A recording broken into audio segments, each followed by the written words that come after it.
Welcome into a fresh hour of CBS Sports HQ. I'm Jacqueline D'Agostino alongside Haley Sutton. It's a busy time of the year in sports. There's a lot going on, a lot buzzing, so we're going to get you caught up on what is trending. And Eagles fans, you can breathe a sigh of relief. I feel like every single offseason we talk about the Tush Push potentially being banned, but yet, Haley, it lives on. It lives on, unfortunately, for the rest of us who have to play against the Eagles. The Tush Push continues. And you guys play them twice a year. Yeah, so we do, including week 1 of the season. Thanks so much, NFL gods out there, for that. Listen, they did what they needed to do. They sent out Jason Kelce to the rescue, and whether you like it or not, the brotherly shove is here to stay. The Eagles recognize it more than anyone. Take a look here at this picture. Of course, this was against the Packers, and the Packers were the one that proposed the rule. And unfortunately for Packers fans, the Eagles are pushing on that proposal to ban the signature play. That Tush Push failed to get 75% of the votes at today's owners meeting in Minneapolis. They came up just 2 votes short. That came after Eagles owner Jeffrey Lurie and retired Eagles center Jason Kelce spoke out in favor of keeping the play to owners today. It's a big victory for the Eagles, who used the play on their way to winning a Super Bowl title this past season, as we all remember all too well. Let's discuss the ruling with our 2-time Super Bowl champ, Bryant McFadden. B-Mac, so it's the proposal does not pass. It misses the majority by 2 votes. Was this right, in your opinion? Yeah, I have no issue with this. The biggest issue I had was getting to this point where they were on the verge of banning a legal play, a play in which we have yet to see any data that shows players getting injured, a play that we've yet to see anything surface that there was some type of illegal rules involved that allowed the success from the Philadelphia Eagles. So I'm all for this play. Do I actually like watching the play?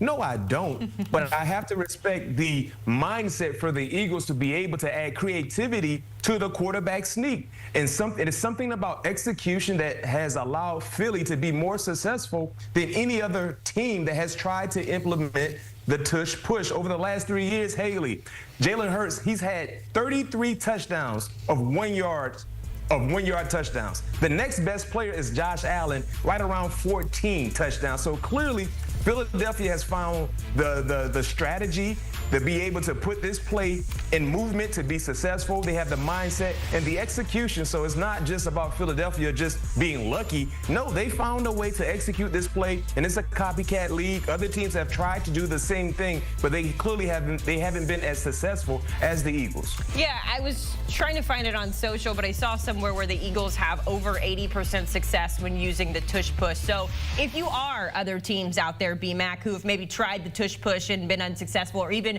tried to stop the Tush Push unsuccessfully here, what is the answer if we know that this play is going to be in the arsenal for Philadelphia in 25? Well, the answer is repping it in practices.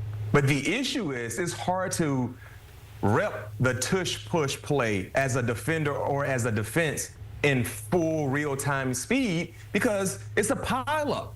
So it's very, very hard for defenders or defensive coordinators to come up with opportunities in practices to be able to be at their best. So I think it's just the mentality side of things, Haley. It's just the mentality. I think the confidence that Philadelphia has plays a big part in their success, and just the mental makeup of the entire offensive line unit, especially the interior guys, the mindset of the quarterback, and also the mindset of the helper who is pushing Jalen Hurts, not to mention pure brute strength in terms of lower strength. When you look at Jalen Hurts, he's been known to squat a lot of weight. The same can be said for Saquon Barkley. So they have the right personnel and the mindset to be able to be successful. And as a defender or as a DC, you got to find a way to get that same mindset involved in that particular play if you're going to have consistent success against it. All right, no one has found that consistent success as of yet, but maybe now that we've got some time to prep, hopefully the Cowboys are trying to find a way, because we know they open that season week 1 against the Eagles on September 4th.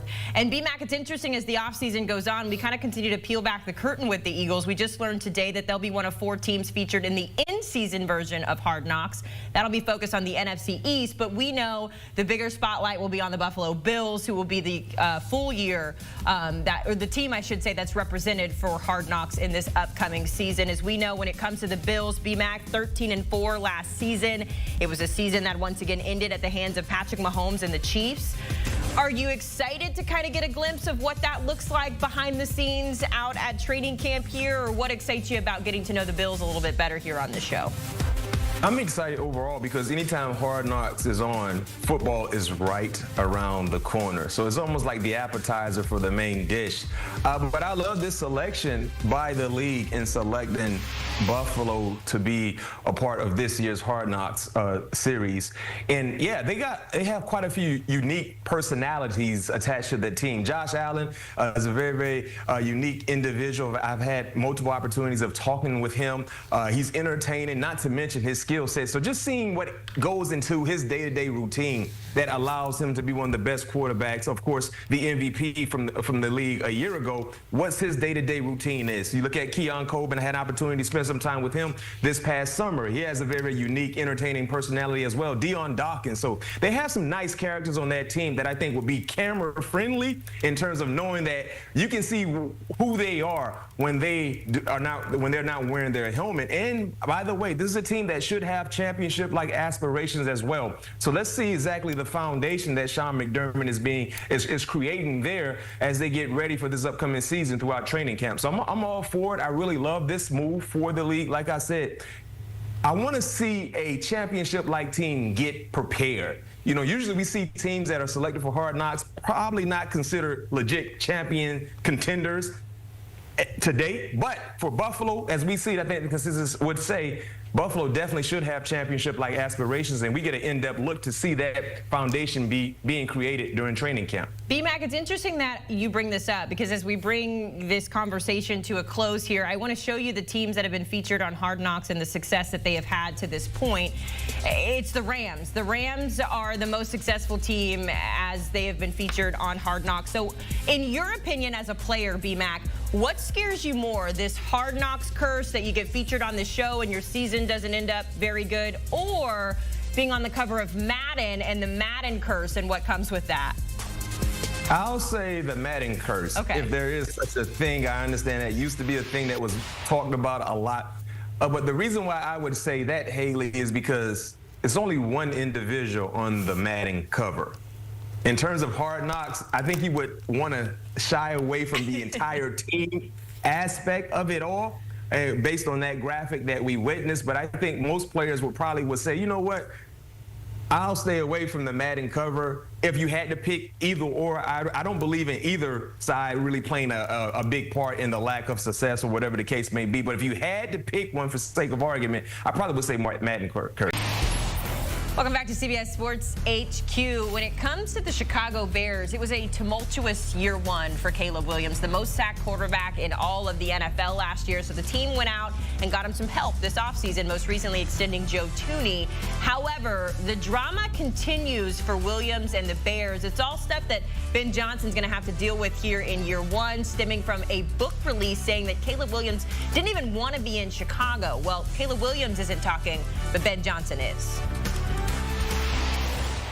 It's come to my attention that the quarterback's been out in the media over the last week, and just to get out in front of that a little bit, I just wanted to say I wasn't here last year, and so I can't speak too much in terms of what it was like before he got here and when he got here last year. But for my 4 months on the job, he's been outstanding to work with, and we just are focusing on getting a little better every day. It starts with developing a rapport and a trust, and that's earned over time. You don't walk in day one and expect that to be achieved. And so the more time we spend together, he understands that I have his best interests at heart, and vice versa. He's going to go out there and play as well as he possibly can, not just for himself or me, but for the whole team and the city. I mean, that's really what it comes down to. So we're very much aligned in terms of what we want to get done, and it just takes more time on task in terms of getting on the same page with how we're going to do it.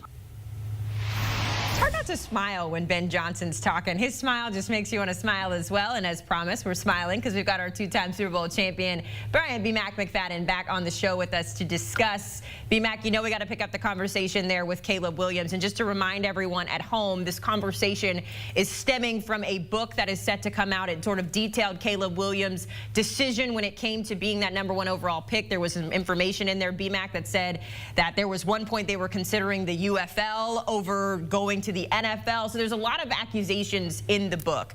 That being said, the Bears chose to make Caleb Williams unavailable today, so we won't hear from him. We'll have another opportunity next week. But in your opinion, when it comes to Caleb, do you like the decision to not hear from him today, and how does he navigate this while he's trying to navigate year 2 in the NFL? Well, I can kind of understand, Caleb's stance currently with the media, because clearly that book has gained a lot of traction. But if I'm Caleb Haley, I own it. Yes, I felt some type of way knowing that Chicago potentially could draft me. And you know why? Because Chicago has been below average in terms of producing high-level quarterback play. I mean, think about the story franchise that we're talking about, Haley, the Chicago Bears, Hallis Hall. I mean, there's so many prestigious things attached to that organization. But if you look at the quarterback position, I mean, average at best. I mean, they've never produced a 4,000-yard passer at the quarterback position. Think about how long the Chicago Bears have been in existence, especially if you look at the last 4 or 5 decades, and look at so many other organizations that have done phenomenal jobs in developing quarterbacks and being able to get the most out of those said players. The Chicago Bears, they haven't been able to do that. So if you're Caleb Williams, before you were drafted to the Chicago Bears, you probably did feel some type of way. He looked at Chicago like how a lot of young quarterbacks probably look at the Cleveland Browns. That's quarterback hell. You don't want to go there. So Caleb, man, don't be silent. Just embrace it. Because if you're a fan of the Chicago Bears and if you're part of the media and you have been covering the organization for quite some time, where's the lie? Like, you guys haven't really been like that at the quarterback position. So he was probably a bit, afraid to understand I'm walking into a situation where the quarterbacks haven't really flourished. But they drafted him. He made the most out of his rookie campaign. And now look who's his head coach now, Ben Johnson, one of the more coveted offensive minds that we've seen over the last few years in the National Football League. Yeah. So all is well, but that was the mindset. And if I'm Caleb, be straight up about it. What lie did I tell? Yeah, you guys haven't really been good at producing quarterbacks. There's some reason to have some hesitancy. I will add, to put a bow on this conversation, that Williams has not spoken publicly about this yet. I am sure he will be asked at some point, but his father did refer to Chicago as the place that quarterbacks go to die. So to your point, B-Mac, there were some concerns there. We also know that there are some potential concerns. I don't know if I want to call it concerns just yet, but when it comes to the Commanders and Terry McLaurin wants a new deal. He is at the end of his rookie deal and would like a new one. I think the numbers speak for themselves when it comes to what Terry McLaurin is owed, B-Mac. Is this just a matter of we're waiting for the right time, we're waiting for the money to be right here? What's the holdup here in getting him extended? It's a matter of time. This deal will get done. One thing we know about Terry, since becoming part of the Commanders, he's been a quality player on and off the football field. He's one of those voices that you really listen to in the locker room. He's a leader. He's been there his entire career. He's been nothing but a consistent player for the organization, regardless who the quarterback has been in throwing him the football. So just seeing him, being absent right now, it's just a part of the business side of things. And if you're the Washington Commanders, he earned the right to be paid and receive whatever it is he's looking for. And now is the time, because your quarterback is in year 2 of his rookie contract. So you see other organizations allocate money elsewhere when their rookie quarterback is still under these rookie deals. So this is just a matter of time. So if you're Terry and if you're a fan of the Commanders, don't be alarmed. This deal will get done before the start of the season for sure. Good news for Commanders, bad news for the Bengals, who are now dealing with 2 holds out. One, of course, the veteran and Trey Hendrickson, who has just not been happy with the way they have proceeded. But the other, B-Mac, is a rookie, the 17th overall pick, and Shamar Stewart refuses to practice. He says there's some language in his contract that he just doesn't like. We talked before, this isn't unprecedented, but how concerned should you be now that you're facing both of these situations on the defensive side of the ball? Well, for one thing with Shamar Stewart, I think he will get this resolved sooner than later. So I'm not really overly concerned about Shamar Stewart not participating because he's a rookie and the contracts are basically slotted, just the language. So, you got to change was to were. That's it. Just change a word or two in the language of the contract. He'll be out there with the rest of the guys on the grass. But in terms of Trey Hendrickson, I think there's a big gap of an agreement being put in place because of what he is looking for and because of what his play warrants him receiving in terms of compensation. for his services. So that is the most alarming part with these two defenders for Cincinnati. It's about the money. And for Trey Hendrickson, I mean, he led the NFL in sacks a year ago, 17.5. This upcoming season, he's slated to receive $15 million this year. So if you're Trey Hendrickson, no, I'm not showing up because I had more sacks in 2024 than what I'm supposed to receive in per year salary. And when you look at the market in terms of edge rushers, I mean, it has really been revamped, recently because of these big deals from these top sacking players like Trey Hendrickson has been over the last 2 years, especially there in Cincinnati. Yeah, Joe Burrow said, pay the man. It's easy to say that when you're making $275 million, but that's a story for another day. Our Bryant McFadden joining us here as OTAs roll out across the NFL. Plenty more NFL conversation to be had over on the Pushing the Pile podcast with our good friends Kyle Long and Mike Renner. You can check it out by scanning that QR code on your screen.